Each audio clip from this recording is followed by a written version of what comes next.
It's challenging getting that out right now. All right, are we ready? I think we're ready. All right, I'm gonna step in for Andrea until she walks in, just to get us through some of the procedural stuff here.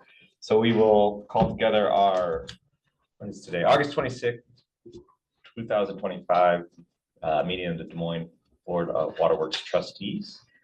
Start with our consent agenda, which includes minutes from the July 22nd Board of Waterworks Trustees meeting, the August 5th Finance and Audit Committee, and the August 12th Planning Committee.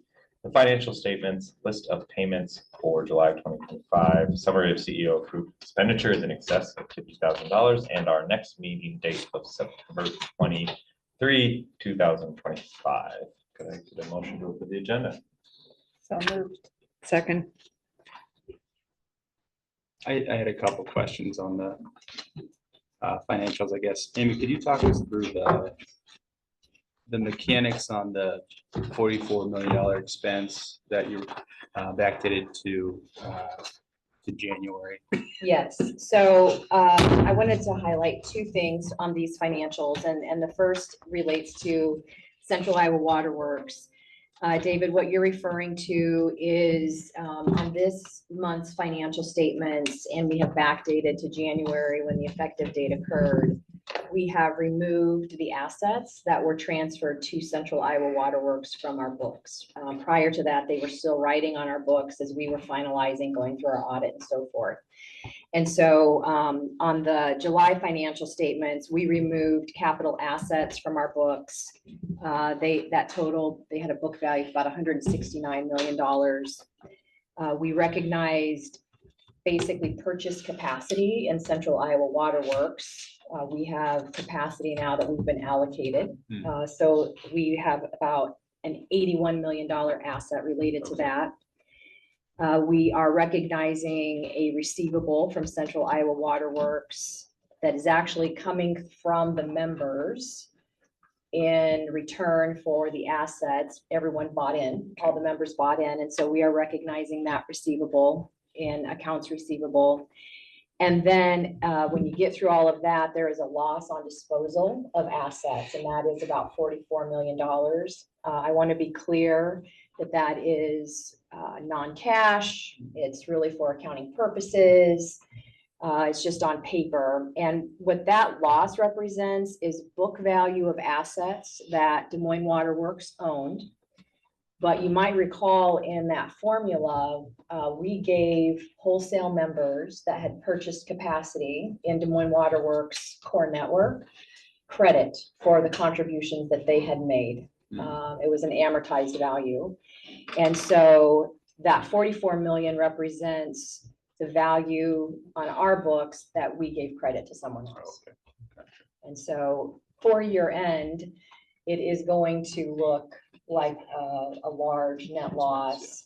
It's not operating. It was anticipated and expected. Then my other question was on the CEO approved expenses over 50,000. There were some notes about it was to the city of Des Moines for wastewater disposal. And there was mention about something was recorded incorrectly. I was just hoping for some more detail on what that was. Wastewater fees. Yeah, so there are CEO expenditures. There are two entries on that schedule, $72,000 for wastewater fees. That's for discharge from the nitrate removal facility. We pipe that to the WRA, and then we get billed directly as Des Moines Waterworks. Ultimately, that will be reimbursed by Central Iowa Waterworks because it's an operational fee, and then we will pay our share of that through rates. The second entry on that schedule is a billing error that was discovered related to a West Des Moines Waterworks account in our billing system. Okay. Yeah, they're printed kind of. The overbilled is referring to the second entry. Yes, Okay, gotcha. Yes, and so that was a refund that we issued to the West Des Moines Waterworks for about $373,000. It was an error that we found in the billing system related to a unit of measure that had been occurring for a couple years. And so we trued up with West Des Moines Waterworks and had showed it on that schedule for transparency. And we've also looked at how could we find that in the future so it doesn't happen again? And so we've got more robust controls to ensure that that doesn't occur. Yes. Did that answer your question? Yes, thank you related for to that. Yeah. Absolutely. And the other thing that I would say, going back to the financials, you might recall last year we had a discussion on, with the wet year and the nitrate situation, the lawn watering ban, what impact has that had on our financials? And because there is this delay between usage and billing, we still are unable to really lock in what the final impact is. And I think it will probably, we'll have to rely even on August, maybe even September financials before we feel comfortable opining to that. But we do see water sales that had a gap in July of about $1.7 million. And I do want to reiterate, not all of that can really be attributed to the lawn watering ban. It was a wet year. We would have seen decreased sales anyway, and there's really no way for us to categorize those just between the precipitation and the wet year and the lawn watering ban. But it would have been somewhere higher likely than what we were seeing. And also, one other thing I wanted to point out in the financials, and this was as a result of a discussion that we had at Finance and Audit, the finance team inserted a table within the narrative. It's on the back page of the narrative to the financials, that really tries to do a better job of delineating our operating expenses by Central Iowa Waterworks and Des Moines Waterworks, so that it's a little bit more clear what Des Moines Waterworks customers are responsible for and what Central Iowa Waterworks is responsible for. And Diane, that was hoping that that would help in response to your question. Yeah, thanks for Yeah, doing that. yeah. And so if there's anything else we can do to clarify that, we're happy to take another stab at it. Andrea, I bought you some time. Thank you. Or maybe Alec, I bought you some time. I Needed to get to the consent. I need to get out of my house more to realize what roads exist and what don't exist anymore. So I take it we've had a first and a second, or a motion and a second on the consent agenda. So now we're just looking to take a vote. Yes, Yep. unless there's any other further questions. All in favor, say aye. Aye. Any opposed? Fantastic. Then moving on to our next item, which is the public comment period. Do we have any members of the public here that would wish to speak, or members online? We have members online. Indicating they'd like to speak. Okay. Take my time, just to make sure nobody's trying to unmute themselves. That takes us into our action items, with the first action item being the Water Curia 28E agreement. We've got members from the Stowe Foundation here with us today, so I wanted to acknowledge that. But moving into this particular action item, I will turn it over to Amy to walk us through it. Thank you, Andrea. Water Curia was discussed at the August Planning Committee meeting. Last month's board meeting, the conceptual design was approved by this board. And since then, we have worked on and negotiated terms of the 28E. Some key terms are included in the memo in your board packet, but a few that I'd like to highlight. All funds for design and construction are privately donated, and hence the construction will not follow public bidding requirements, but rather the Stowe Foundation will oversee the bidding process and construction. Des Moines Waterworks will own Water Curia once constructed.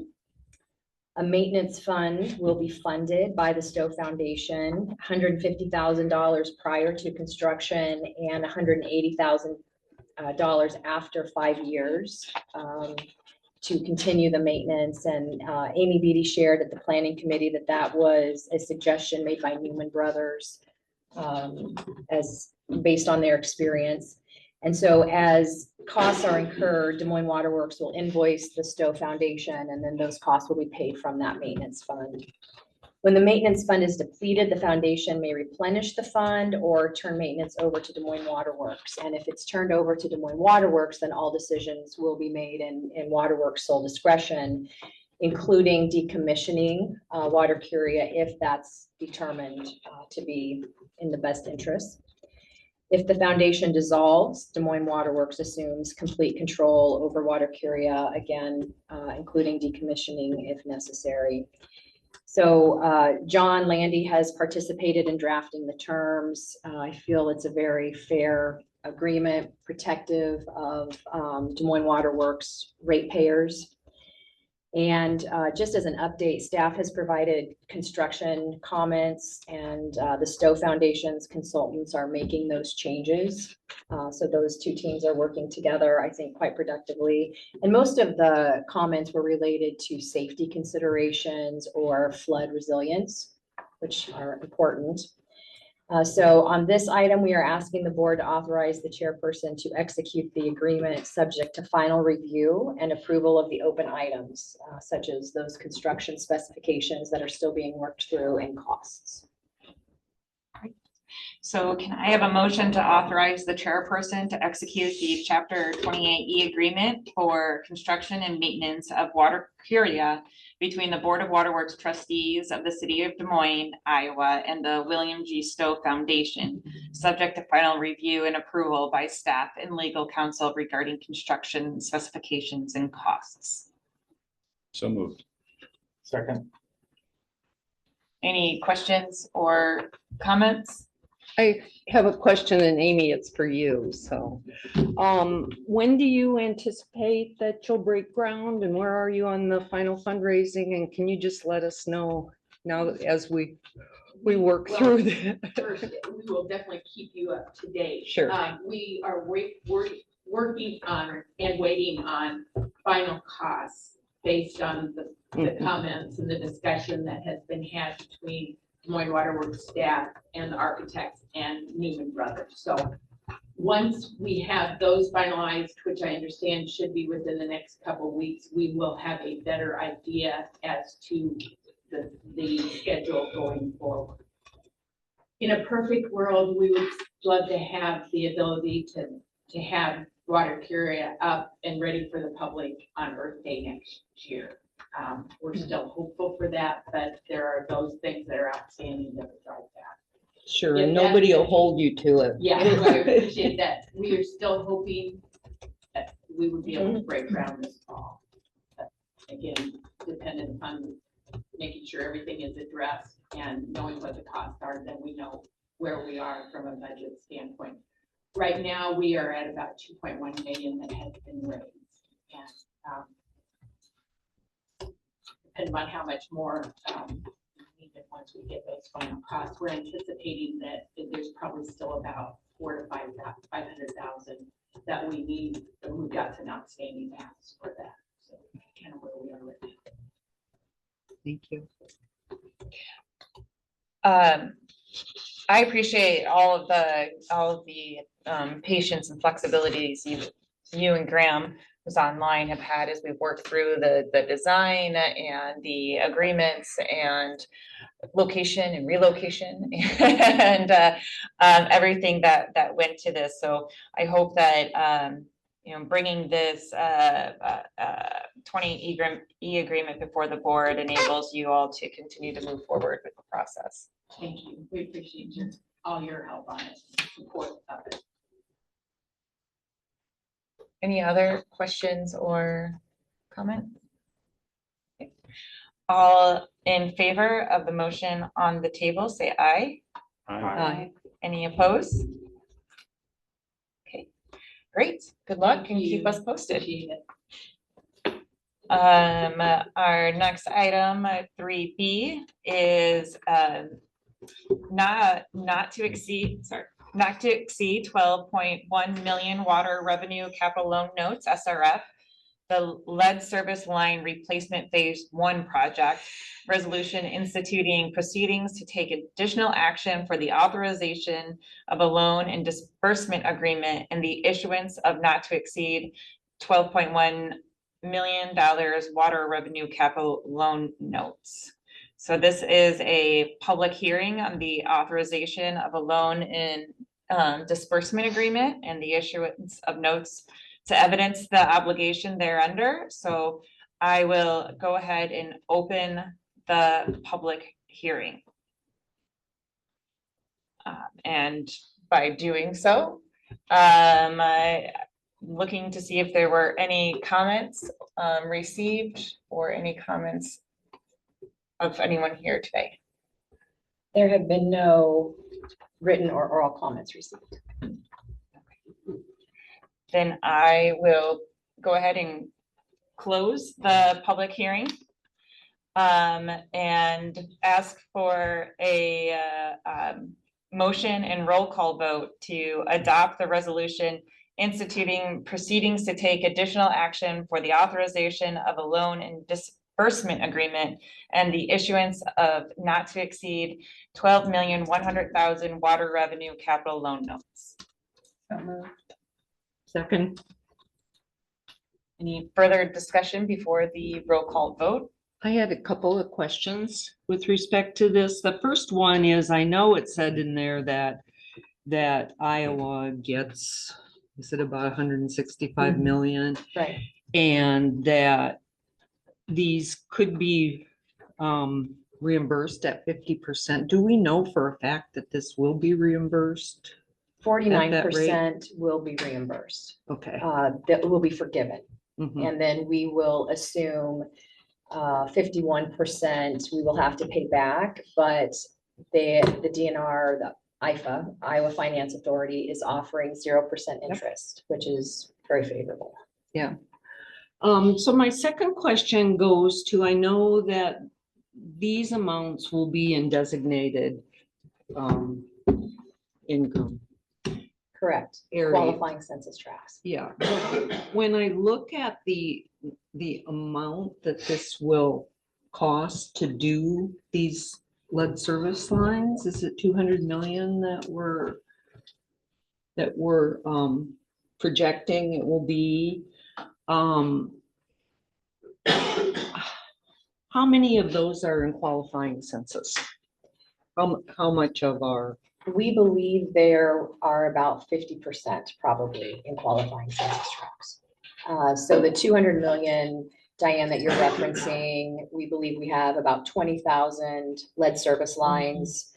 We are still finalizing our inventory, but that is still our best estimate, and it's about $10,000 per line to replace. So that's the 200 million, and we believe about 50% will be So about qualify. 100 million to do that 50%, and so we're doing this initial amount and we're going to pay for that as Des Moines Water Works. Are we setting a precedent of paying for these in qualifying?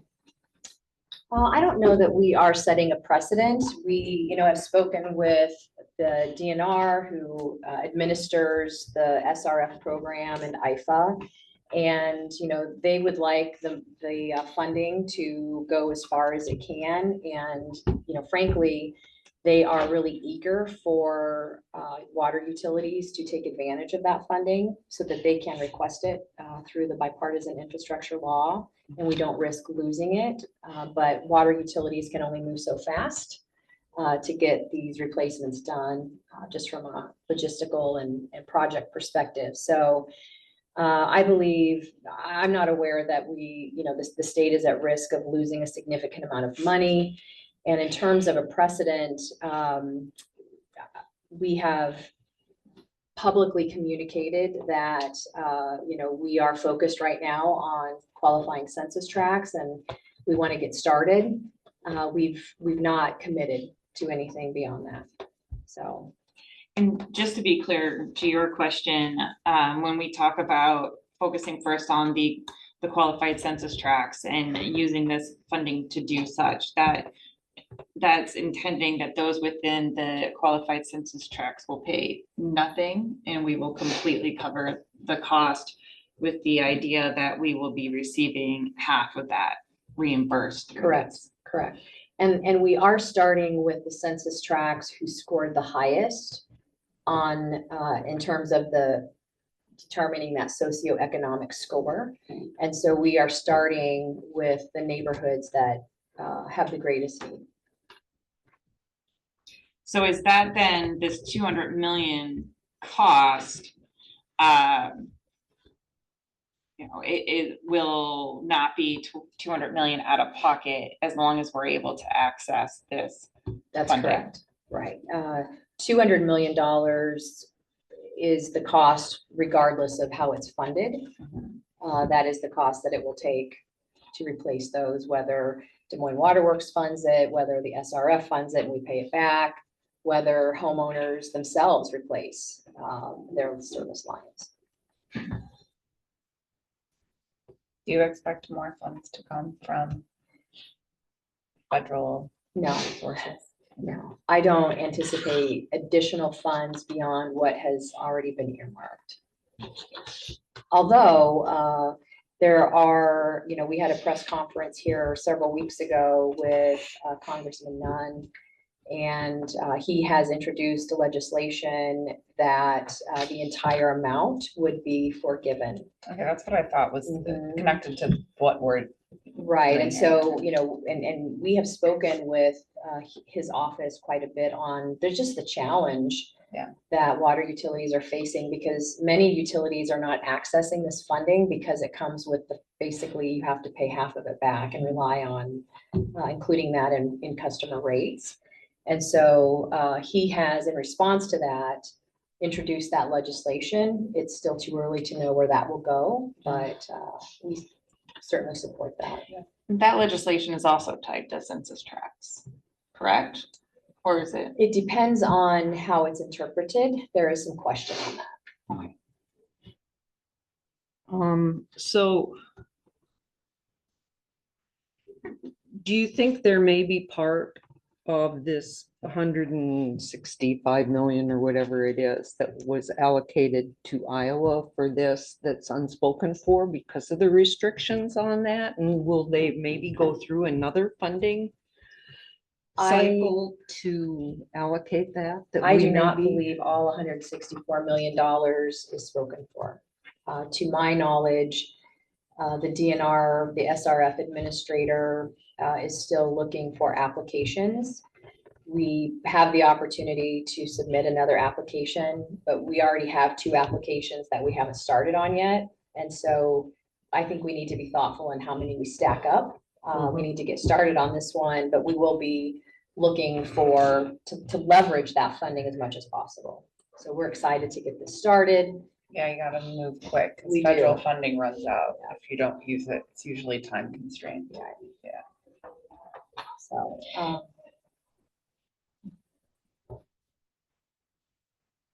I'm not aware that there are, I don't want to say any, but I believe that we are about in line with any other water utility. Dubuque, I know, has started a lead service line program, but I'm not aware that other communities have started or initiated their project because they're still, like we are, understanding the project and trying to align resources, and it's a big effort. I would imagine, I understand your sensitivity and not wanting to have too many SRF applications out there, but the first one isn't necessarily with lead service lines, is it? We have 2 applications for lead Lead service service lines, lines. right? Okay, One for 1,000 replacements and one for 1,200 replacements. okay. I would just say, I would encourage us to, maintain our relationship there and ask questions. I have a feeling that the state wouldn't want to lose this money as much as we don't want to lose this money. And so if they're not getting the money out the door and obligated through agreements, they might be more willing to let you stack them than to lose it altogether. Right. Yeah, just understanding timing would probably be good. Any other questions or comments? If not, all in favor on the motion on the table, say, no, roll call, sorry. Ms. Bolton, Yes. Mr. Davis, Yes. Mr. Gross, Yes. Ms. Kessinger, Yes. Ms. Mums, Yes. Thank you. Item 3C is to request permissions to establish the date of a public hearing for Vero Fiber Networks communication easement at the Des Moines Waterworks Fleur Drive campus as the date of the September 2025 board meeting.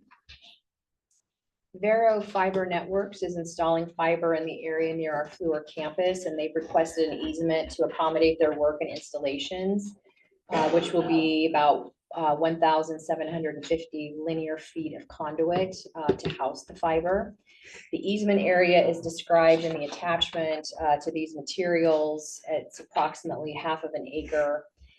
The terms of the easement are being negotiated. This action today by the board sets the date of the public hearing for next month as the date of the public hearing. And we will continue with negotiations or the terms, I guess, of the easement, and then bring this back for next month.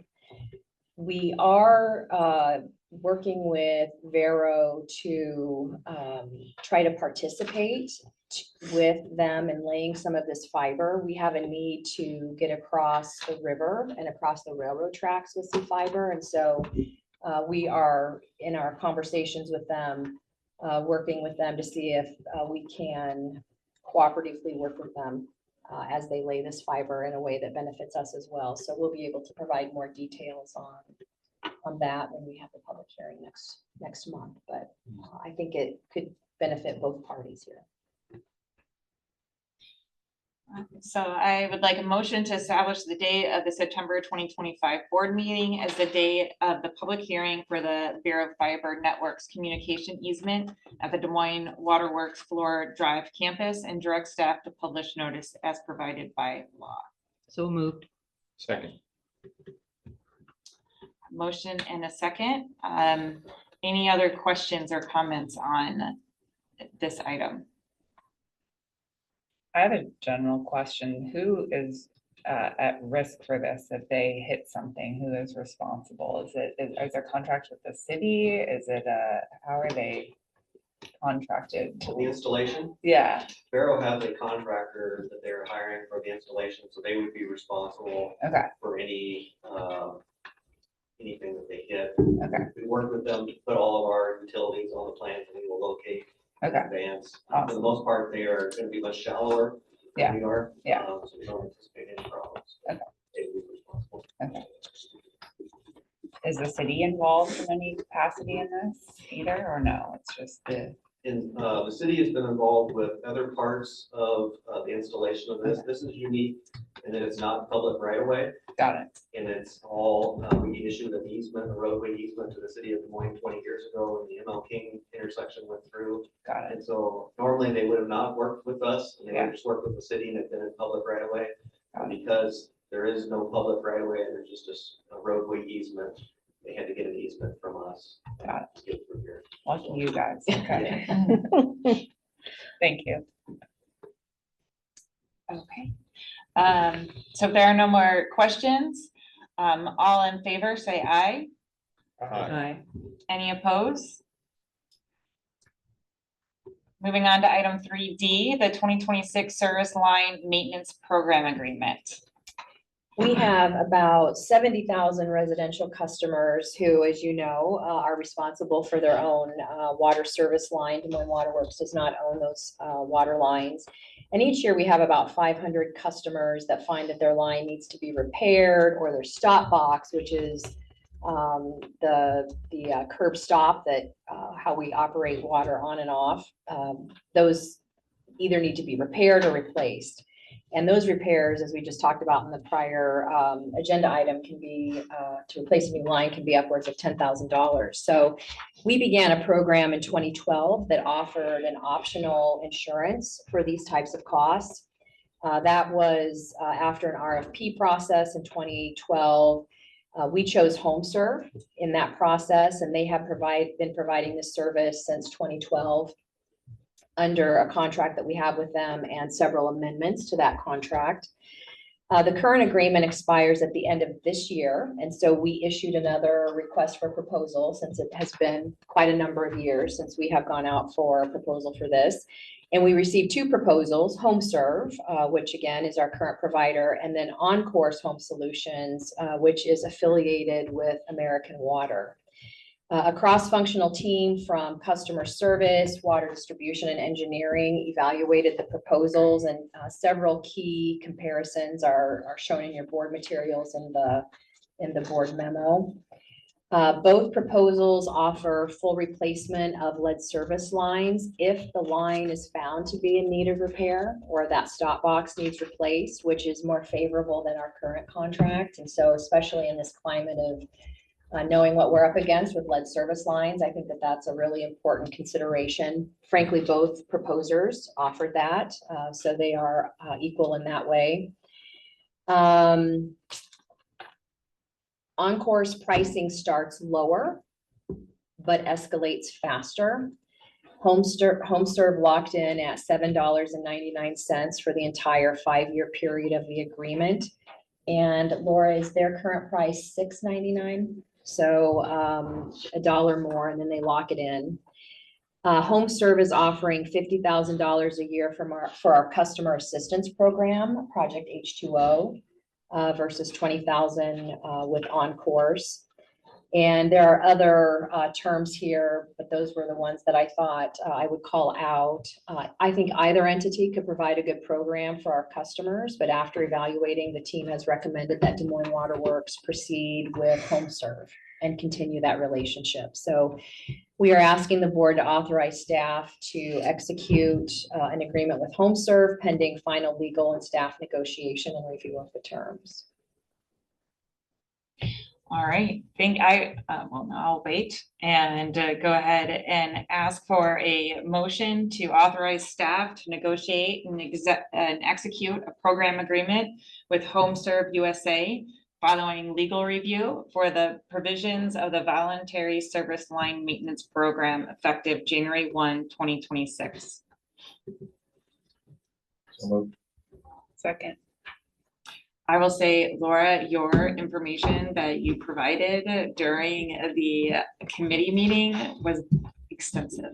Any question I could have anticipated asking, you completely hit with extra to go with it. So I appreciate that because it really broke down and made it very easy for, at least for me, to follow the decisions and the benefit that this program provides to our customers.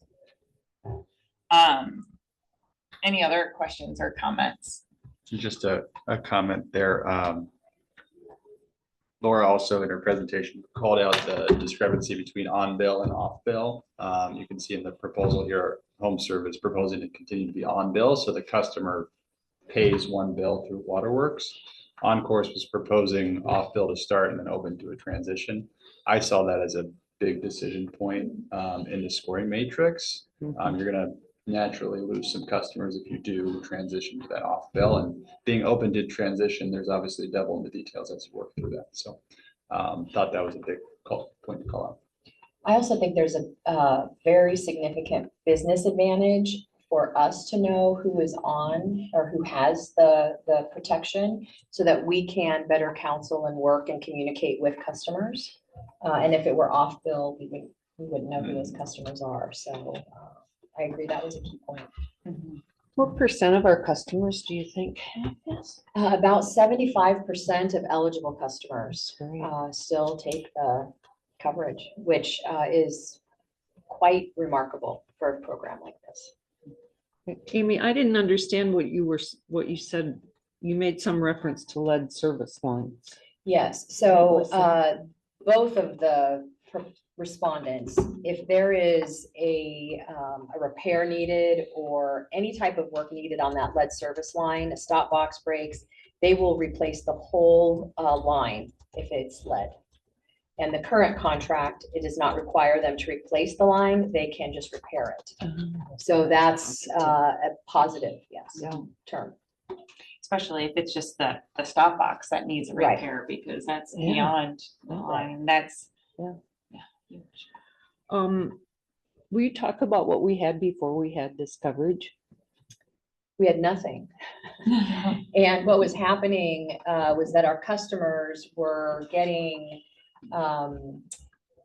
offers from companies that weren't familiar with our ownership in terms of this, whether the stop box was owned by the utility or the owner, or, what part of the service line was owned, because different utilities do it different ways. And so the companies that were promoting their services in our area were promoting a program that didn't fit well with our ownership model. And so we worked with HomeServe to develop a program so that customers knew that when they had a problem, the whole thing would be eligible. And at the time in 2012, HomeServe really stood out.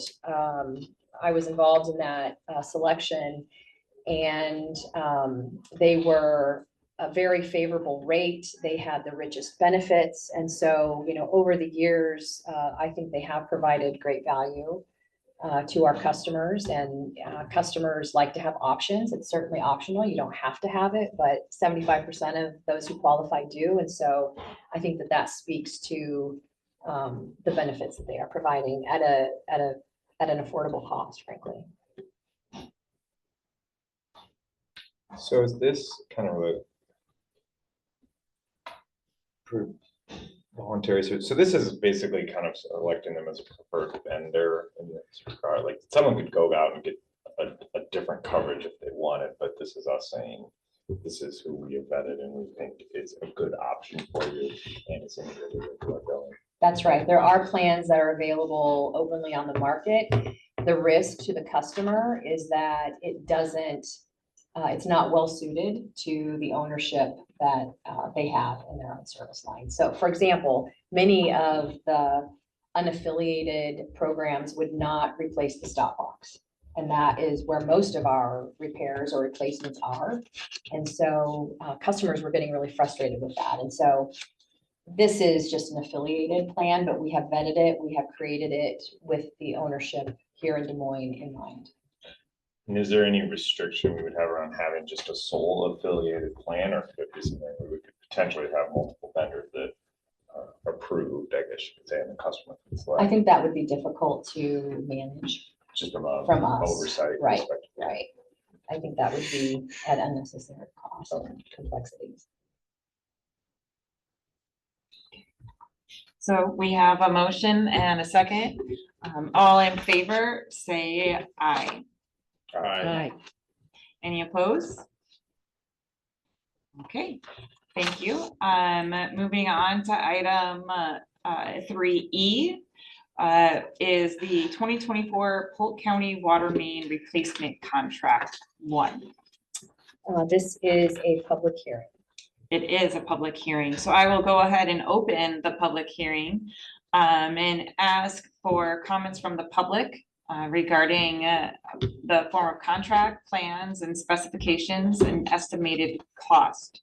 Are there any here today that either in person or online that would like to speak to these?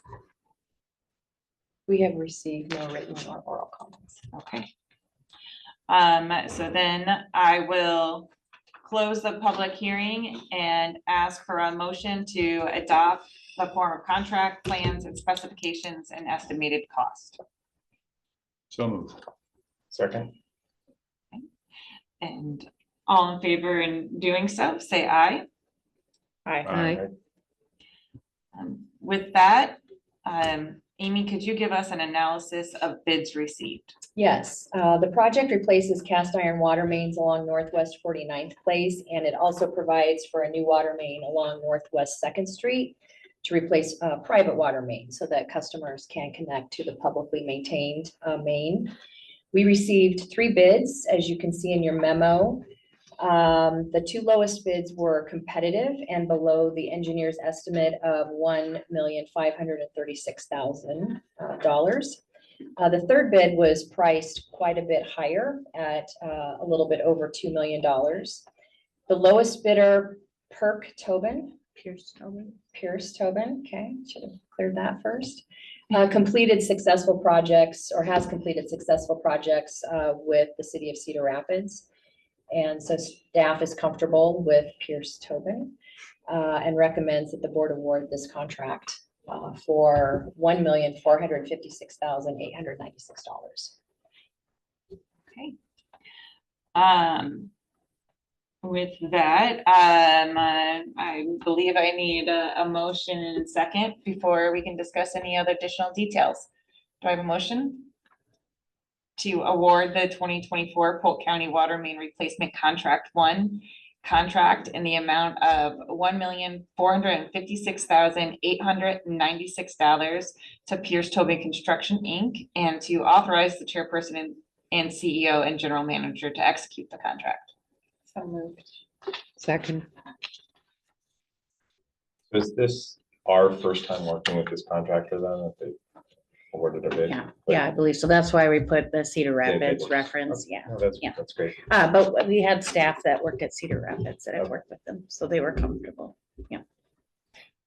One edit on the fiscal impact for this, it's actually Polk County water main budget, not Des Moines, so just to point out the fiscal Yeah, impact. It says Des Moines water main, but it's actually Polk Oh, I County. see. The Yes. action is still okay. it's just Yes, that I fiscal just impact. wanted to clarify that for you guys. Seeing as how they've worked in Cedar Rapids before and are just kind of making their way over to our purview, are there, I guess what I'm trying to understand, are there other construction companies that we, that may be out of the area that are starting to creep over here for different reasons? Or is there a reason why we haven't necessarily seen them before? I'm guessing it's just workload and keeping crews busy. Yeah, we are posting on Quest, the construction network now, which is new. You know, we used to just post on our website, and so maybe that's getting more outreach Okay, potentially too. That's good. great. It's good to know that website might be bringing in some new business or bids. Thank you. Any other questions or comments? Great. With that, all in favor of awarding the 2024 Polk County Water Main Replacement Contract, say aye. Aye. Any opposed? And then we will move into item 3F, which is to request authorization to solicit bids for 2025 floor water treatment plant flood improvements, retaining wall, and establish the date of the public hearing as the date of the October 2025 board meeting. Last year, Bar Engineering completed a feasibility study of the Fluor Drive plant levee system, looking specifically at resiliency, potential deficiencies, and what remedial measures may be recommended. The study identified 4 projects to address vulnerabilities, which are listed in your materials, and the board at that time authorized Bar to design these projects at the November 2024 meeting. So this particular agenda item relates to the project of replacing the retaining wall near our materials warehouse, which has been found to seep water during flood events. So I want to be clear that this really, you think of retaining wall, this is not a question of aesthetics. It's a question of structural deficiency that we want to make sure is corrected. And so the engineer's estimate for this is 1 million, just slightly over $1 million. And we are asking for a motion to authorize staff to solicit bids for this project.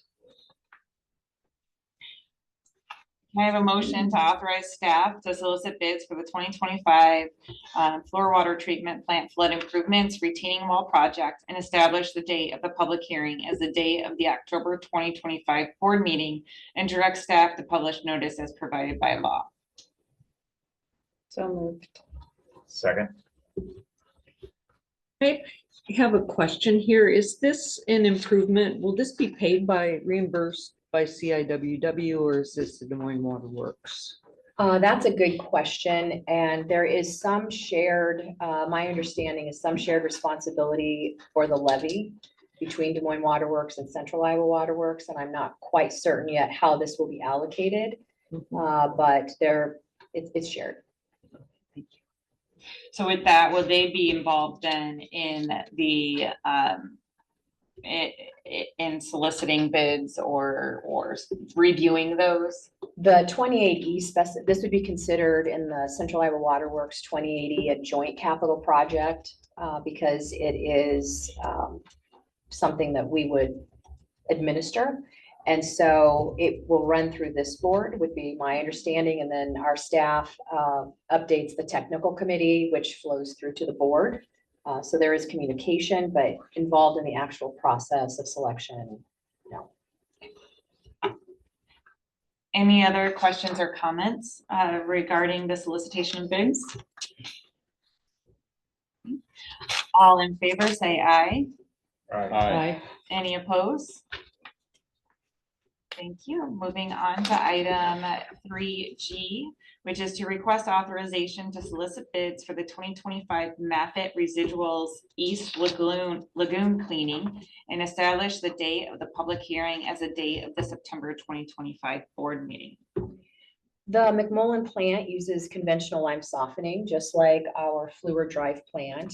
Lime softening, as you probably know, produces a lot of residuals that need disposed of, and the lime residuals are stored in a lagoon to dry. And when the lagoon is full, it sits and dries for an entire year. It's a very time-consuming process to dry the residuals. And then the lime needs moved to another area for further drying so that the lagoon can be, again, placed in service to put more lime residual in it. So the lime residuals in the Maffitt East Lagoon have been sitting for a year and they're ready to be moved to their next drying area. And in the next drying area, they are the material is spread out in rows. So the drying is easier rather than just all packed densely into a lagoon. The engineer's estimate for this work to move it to its next drying area is $980,500. So staff is requesting permission to solicit bids for this cleaning project and establish the date of the public hearing as the September board meeting. This is an operational expense that will be reimbursed by Central Iowa Water Works. And then Des Moines Water Works pays for our share through water rates that we pay Central Iowa Water Works. Thank you for that. Can I have a motion to authorize staff to solicit bids for the 2025 Maffitt Residuals East Lagoon cleaning project and establish the date of the public hearing as the date of the September 2025 board meeting and direct staff to publish notice as provided by law? Second. Any additional questions? How often is this done? It takes about a 3-year process. Okay. So I assume our estimates are based off the last time we had to bid it out. It seems like it'd be a tough thing to estimate how much this would cost. And say again, after it's done drying and we're moving on to the next phase where it goes. So this next phase will be to spread it out so it can dry more. And then after that, it's hauled away and land applied or disposed of in another way. That's what I was wondering if this was one of those opportunities where it's reused. Yes. But not sold. I believe that, well, we pay to have it hauled away, Yeah, but I they believe make money off of they it. make money. Yeah, okay. Business opportunity. It is. It's not easy to get rid of. Yeah, well, takes 3 years, so, Mhm. yeah. All right. Any other questions All in favor, say aye. Aye. Any opposed? Okay, then that moves us right into our information items. And our board committee reports, starting us off with the Finance and Audit Committee. So for Finance and Audit Committee, we did a mid-year financial review. Amy kind of touched on this a little bit earlier, that we know there is an impact from both the wet part of the year, start to the year, as well as the water ban on water revenues. What we don't know is what that true impact is just yet. So I think most important thing in the update is we'll find out soon, and hopefully that it's not too stark in terms of our financials for the year, but it's probably going to definitely have an impact on us. Anything else you want to add? I would just add, we are pretty confident revenues will be down, but we are also looking at expenses, and expenses can also vary from budget. Of course, that budget is a projection, and so we know that some expenses will come in lower. We are aware of offsetting expenses that will likely come in higher on some line items, and so we are looking for that net effect to know if some of the loss in revenue can be recovered through lower expenses. So we're looking at both sides of that equation. Great. I appreciated the minutes from your meeting, because looking at the charts at the board packet of the revenue loss, once I got to the meeting minutes, it answered some of the questions as to the why. So Good. thank you. Yeah. Any other questions or comments on our Finance and Audit Committee? The Planning Committee is not here, but I think we touched on all of the items that was discussed during the Planning Committee. And then moving into our board membership reports, starting with the Central Iowa Waterworks Board. I'm gonna get some help here. The highlights are in there, but they certainly do not reflect the the time we just came through. I want to thank Kyle particularly, and everyone who worked on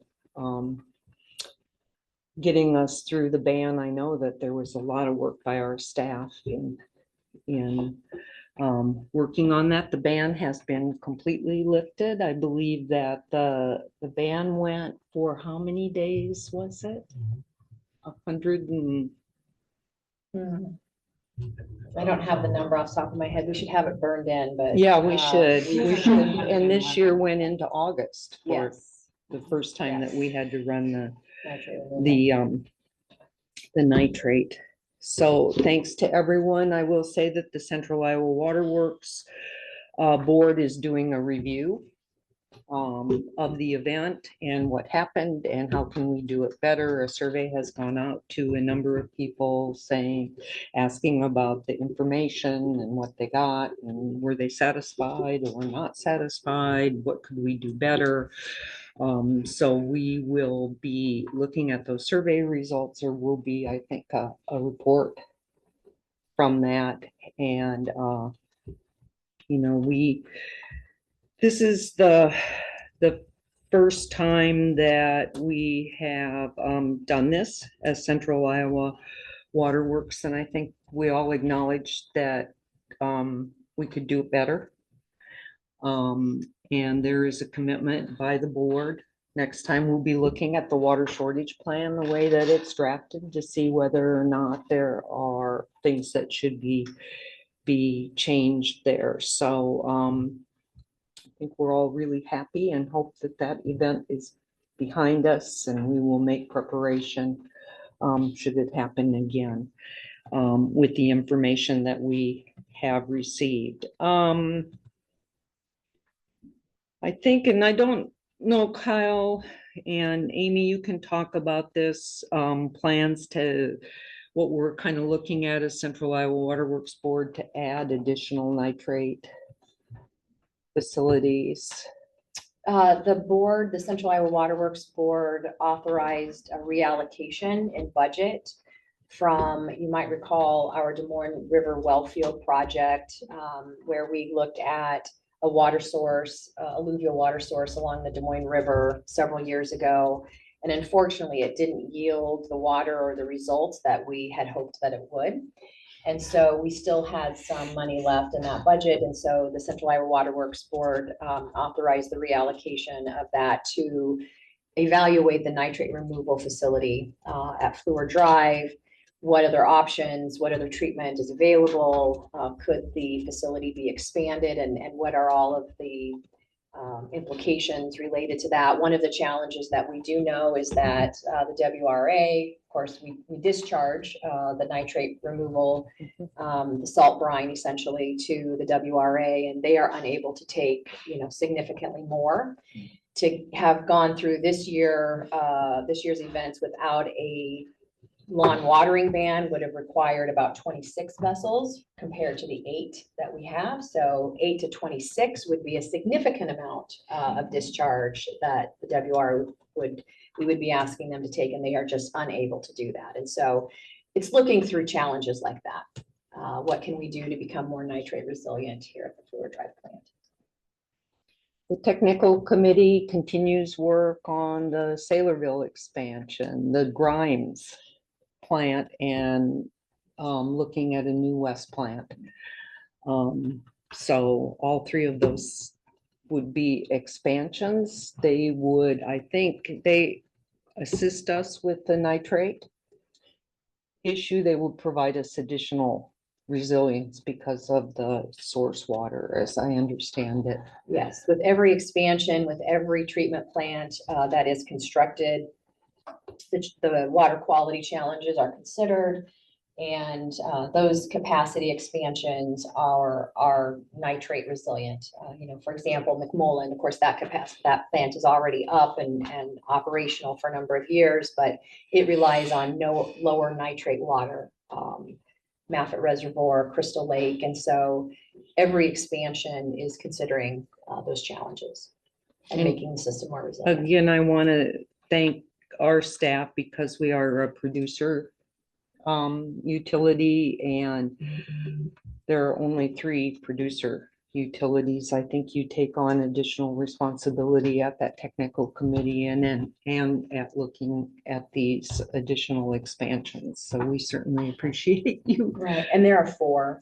For Des Moines Water Works, West Des Moines Water Works, Grimes, and Polk City. I left Polk City Yeah. out. I'm sorry. That's all right. We established a water usage committee, and that committee has been having meetings. We had a meeting with an irrigation company. We had a meeting with some professors from Iowa State who understand turf. We would like to have a meeting with a property management company, all of these things to talk about irrigation, because as we know, irrigation drives the increase in demand and what we can do better to manage that demand during events. As you recall, we had the day after the ban went into effect, we had a 30% drop in demand. Is that correct? I believe that is correct, yes. Significant. So we think that there's a lot of opportunity there, and we want to look at the data that we got out of that is coming out of the ban, and we have a person designated who's putting some questions together. We'll work with the technical committee and see if we can get some of that usage data and see where the big opportunities are for us to work in the irrigation sector to better manage irrigation in the metro area. I'll tell you, it's been an education. It's really been really interesting.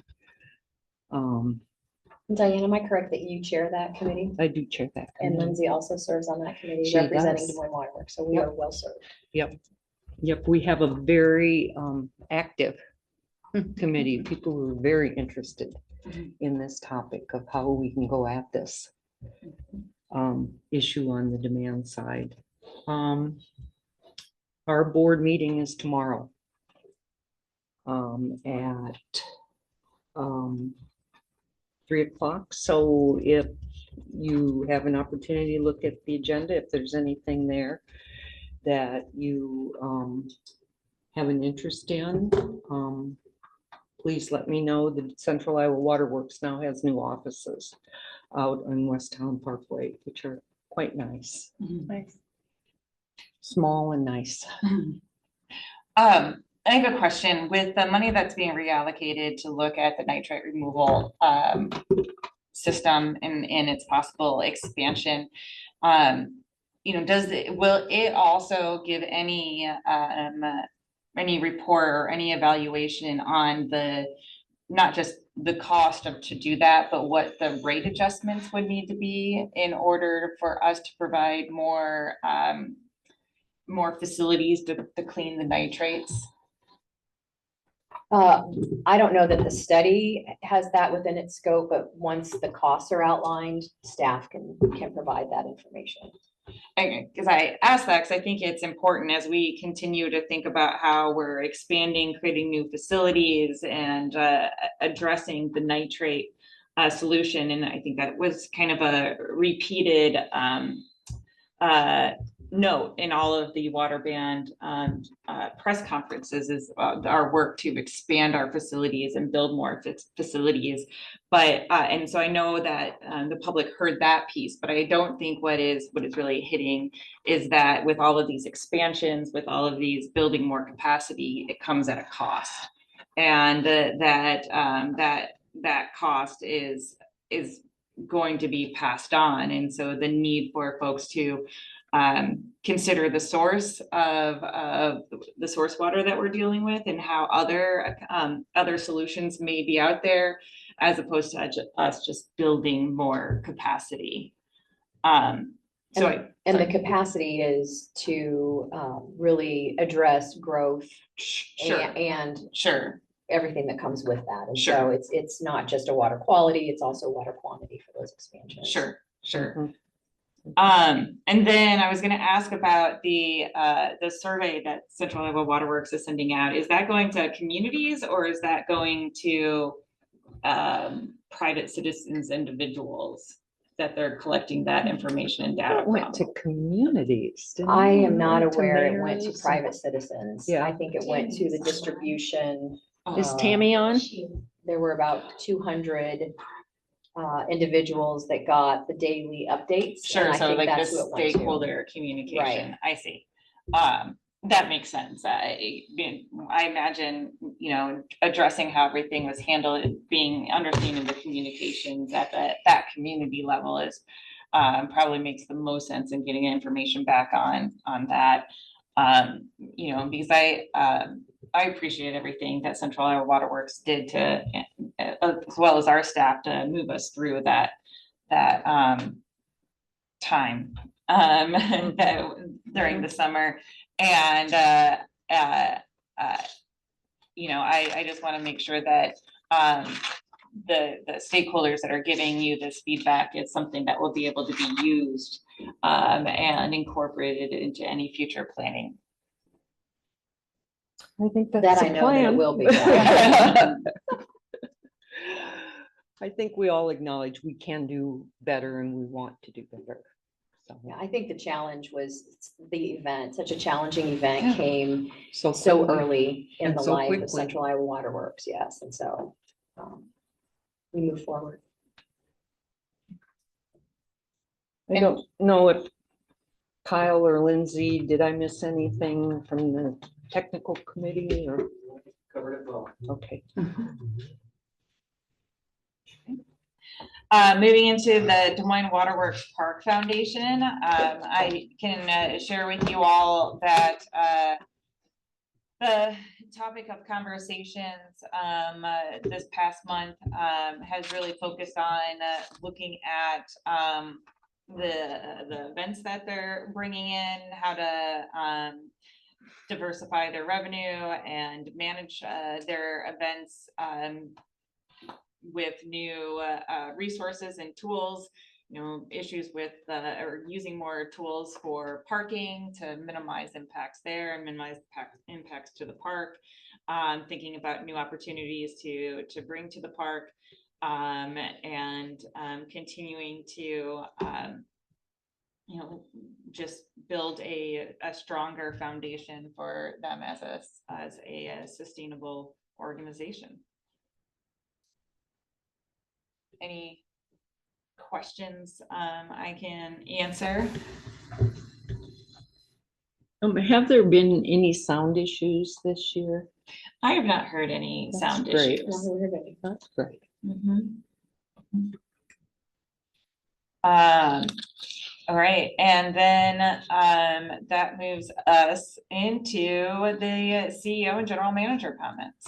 All right, my first comment is celebratory, and that is we are sitting in a newly updated boardroom, especially for audiovisual. And David Carroll left. I was going to recognize him as the project lead of this project, and certainly assisted by many others, both on staff and consultants. And as you can see, we aren't totally operational yet, but we put together enough to give you an idea of what this will be. So in case you can't remember, there used to be doors, and we've just kind of streamlined the whole room. So going by the September board meeting, we'll have all the monitors operational and more enhanced audio visual for those virtual meeting capabilities. So my thanks to Where is the David Carroll. clock gonna be? That's gonna be right there so I can see it, 'cause I'm missing that clock. The second thing that I'll talk about is the PFAS settlement disbursement. About a year ago, the board authorized submission of a claim to participate in a multi-district litigation to settle PFAS claims. Prior to submitting our claims, the plaintiff's counsel provided a good faith estimate of what might be received by Des Moines Water Works. And from 3M, the good faith estimate was around $17.5 million. We recently received, within the last several weeks, our award letter from 3M, which you might recall there were 4 companies who were part of the settlement, and the largest claim was 3M out of those 4. We, since that time and since that board action last year, we've since submitted the claims along with asset and PFAS testing data to the settlement fund administrator, who then looks at all the claims, compares all of the data that's received, and then allocates the funds among the participants. And so earlier this month, we received the correspondence that the claims administrator has determined that Des Moines Water Works award amount is roughly $9.7 million in total. That amount will be paid over 9 years through installments. And that amount will be reduced a little bit by fees that we owe, will pay the plaintiff's counsel. And so the first payment that we will be receiving soon is about $2 million, just a little less than $2 million. And our portion of the fees that will be removed from that first initial payment is about $500,000, which will bring our first payment of the PFAS award to about $1.5 million. And then we will receive, again, future payments going forward until we get to the amount that we receive from 3M. So John put together a nice summary, I thought, in the board packet, just explaining it. Sometimes the fees can get a little bit convoluted.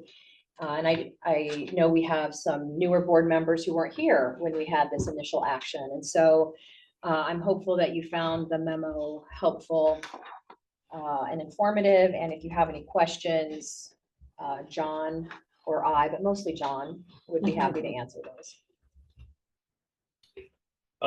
Maybe just to add a little more context to what's in the memo. The claims administrator had a number of factors that they evaluated, and there's a formula used to calculate everybody's benefit. But the 2 primary factors that went into award and allocation of benefit were the flow rates and amount of flow that each of the water producers that submitted claims had from water sources that were contaminated, and then the amount of contamination. So those 2 factors primarily are what impact the settlement award. And it's not necessary, it's not really possible to know exactly why our award deviated from the good faith estimate as much as it did, other than speculating that, there were more claims with higher concentrations and higher flows than was initially anticipated. The other thing I would point out when evaluating the amount that we get would be to compare it and measure it against the alternative, which would have been either doing nothing or pursuing our own independent claim. And if we were to have gone down that route, we would have incurred substantially more expenses in pursuing the claim than we actually did here, simply by piggybacking on the multi-district litigation that was filed. And that was filed back in 2018. And so here we are in 2025, getting ready to see the first dollars from this. So it certainly has taken a long time for the plaintiff's firms involved to get us to this point. So they ranked it on like a curve, basically. Yeah. using okay. Yeah, and this settlement structure is very common in these massive multi-district litigation cases. They are, in many respects, very similar to class action lawsuits, where you have, hundreds of lawsuits filed in different courts all over the country, and they're consolidated for purpose of pretrial proceedings because they have common issues that need to be adjudicated. And so when we're looking at the amount of the fee or the amount of the settlement that goes to pay the attorney's fees, the memo talks about an 8% common benefit fund. That is the amount that the court decides to set aside from the gross amount of the settlement to pay for the work that all the plaintiffs' firms did for the common benefit of all participants in the lawsuit. And so there's a dozen or more plaintiffs' firms all over the country representing people and doing all different work on the project or on the case. So that's why our settlement agreement provides that any recovery or any contingency fee that we owed our plaintiff's firm is reduced by the amount of the common benefit award, because they're getting essentially compensated for that first 8% from the court, and then the remaining 25% is paid out of our settlement. And to clarify, our firm does not receive any part of that. That is purely a fee that goes to the national plaintiff's firm, not us. So there was no action necessary because the board had already authorized the submission of the claim, hence why it's informational, just to loop back and let you know how much would be received. In the board action and the discussion last year, there was some conversation about, Des Moines Waterworks is now the contract operator for Central Iowa Waterworks. And so we will likely be back next month with an agenda item in terms of potentially getting authorization to now remit this to Central Iowa Waterworks, who will ultimately be responsible for the projects to remediate PFAS. So, but this is just informational this month.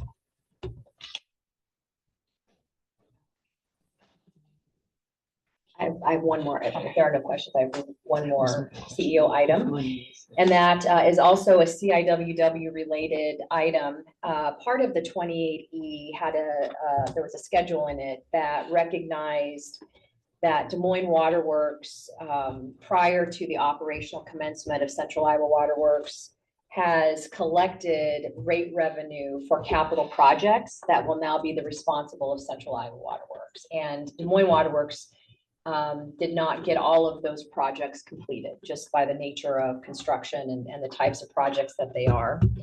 And so the 28E estimated what Des Moines Waterworks might owe Central Iowa Waterworks in cash so that Central Iowa Waterworks can finish those projects on behalf of Des Moines Waterworks using the revenues that we had collected and intended to use. But we have recently updated that and finalized that schedule.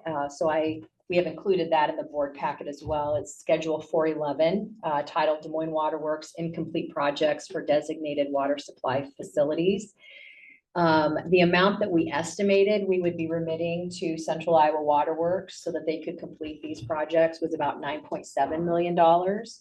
And with the help of Lindsay and her team, we have identified about $12.3 million of, again, this is rate revenue we collected thinking we were going to incur these expenses, but now Central Iowa Waterworks is incurring them. And so we will remit that cash to them. We did remit as a good faith payment in January of 2025, $5 million. And so we owe the remaining balance of 7.3 million. And I've been preparing for this. I have cash set aside. And so we will be remitting that to Central Iowa Waterworks in September. And I wanted to make sure this board was aware. Again, it doesn't require approval because your approval of the 28E is the approval, but certainly wanted to have some transparency around this. Happy to answer any questions. If there are no questions for Amy, then let's turn our attention to the utility updates and the safety update to start. Is there anything here, Amy, that you would like to bring to our attention in particular? I don't necessarily think there's anything I need to call out other than, we always strive for 0 injuries and 0 incidents. We have 8 injuries as of July 24th and 13 vehicle accidents, 5 which were preventable. Other incidents, which include buried utility damage, 23, and leading indicators, meaning we are tracking how we can prevent in the future safety incidents. We have about 54 of those identified. So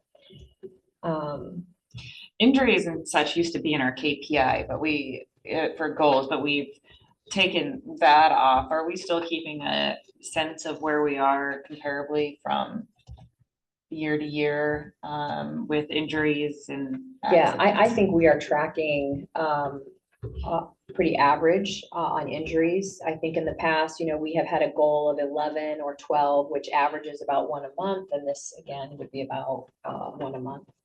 So there is nothing here. Well, again, while we strive for 0 injuries, there is nothing of significant concern here or that I feel like we are trending outside of where we should be. We continue to talk a lot about safety. Employees do, supervisors do. We will, I think, be revisiting our central safety team to look at making sure that that is working as we want it to and as helpful to employees as possible in creating the culture that we want. And of course, we have the support of AFSCME and union leadership in that. So continue that.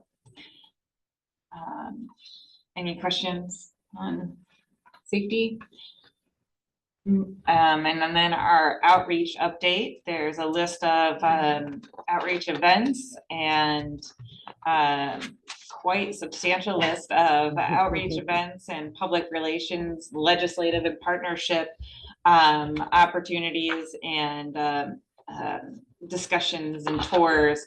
This summer has provided, I think, a platform for Waterworks to engage even further in with our partners, legislative and elsewise, and really tell our story. Is there anything within that list that you would like to call out? We have been busy in this area of the world. Just a lot of, as you mentioned, presentations, a lot of tours. And I really want to give a shout out to all the employees who are involved in those tours. The lab in particular, that's always a really popular stop to begin the tour. A lot of really great information.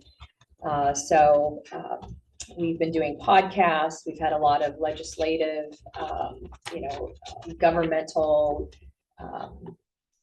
candidates, I guess, for office. Last Friday, we were pleased to host Secretary of Ag, Mike Naig, and it was a very positive and productive discussion. It was a very frank discussion, I think. And so just, being able to sit across the table, and the way I think I best describe it is, we're trying to humanize the water quality discussion and really make sure that everyone understands we all want to be part of the solution. We're not here to blame, to point fingers, and we want to do our part, and we just want people to come to the table and do their part as well. Thank you. Amy, how are you managing any productive next steps that come out of these tours? We take notes of follow-up items, and then Melissa primarily keeps, helps us make sure that we are getting back information back, or following up with next steps in terms of meetings. So there is follow-up after those meetings. Okay, primarily with staff of the elected officials? Yes, Okay. yes. No other questions? The last item in our information packet would be the contract status and professional service agreements. I imagine there are no questions or comments on that. Speak now. Then with that, I'll ask for a motion to adjourn. So Second. You're not gonna be able to vote with your feet, so I'm gonna go ahead and say all in favor, say aye. Aye. And any opposed? Okay, so we're moving on from our usual monthly Board of Trustees meeting and opening up our pension discussion, our pension meeting. Do we need to do anything with recording or whatnot before we call that meeting to order?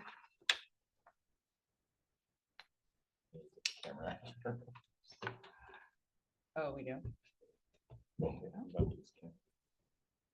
It's not I don't think it, I think It's it's not- not required, but closing meeting, I guess. it's not closed. Oh, it's No. not. I didn't know it was- no, It's just a separate meeting. It's just a separate. Yeah, it's a Yeah. separate meeting.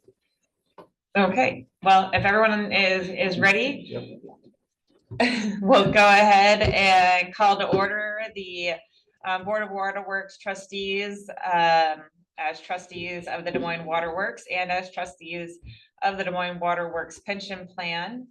We'll call the meeting and start with the approval of the minutes of the August 27th, 2024 meeting. Those meetings are found in your pension binder packet. Can I get a motion to approve those meeting minutes? so Second, second, all in favor, say aye. Aye. aye, Any opposed? Then we'll jump into our second item, which is the 2024 pension plan audit. Yes, our auditing firm, RSM, completes an audit of the pension plan while they are on site doing an audit of our financial statements. And so attached in your materials was the pension plan financial report and then a pension plan report to the Board of Waterworks trustees. Good news is there's no surprises here.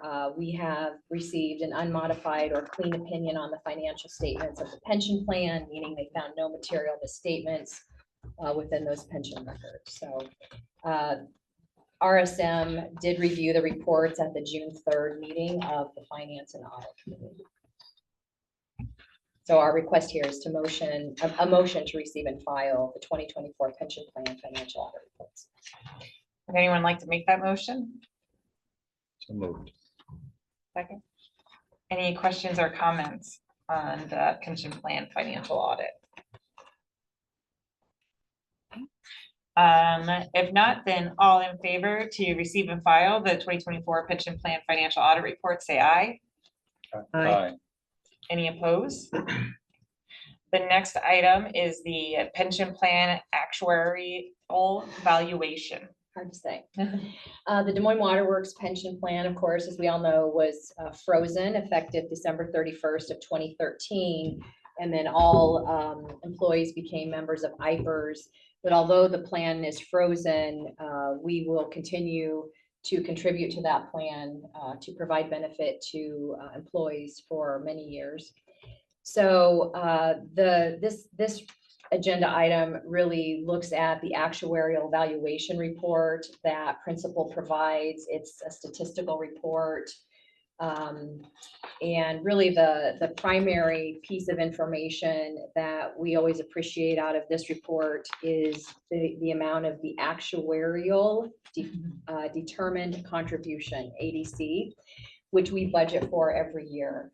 We are not legally required to contribute that amount to the plan, but we do, just as a matter of diligence, good financial stewards of the pension plan and to ensure that we can fund that plan. And so the ADC for the period ending 12/31/25 is $1,690,857, which is an increase of $279,801 from the prior year. That increase is primarily due to recognizing negative asset returns in 2022. The market, of course, can fluctuate a lot from year to year. Some years, the gains the returns are very positive, and other years not so much. And so what the actuaries do is to avoid volatility from year to year that could be quite extreme. They really smooth and amortize those gains and losses. And so this increase is the result of differences between the projected return and actual returns over that amortization period. In addition, though, one thing that we also included on this cover memo is, don't forget, we also contribute to IPERS for the employees, and that's approximately $2 million for 2025 for the employer contribution. And so that brings the total cost of retirement benefits for 2025 to approximately $3.7 million.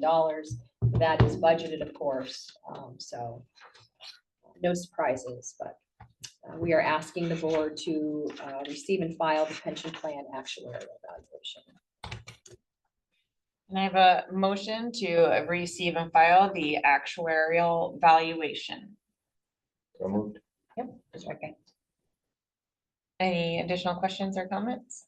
Do we have does the board have any role in doing a similar process for IPERS, or because it's a state program, we're pretty That's hands-off? right. Okay. IPERS issues a similar report through their own plan. We receive it so that we can include our allocation of those gains and losses and the financial impact on our financial statements, but there is nothing this board needs to do.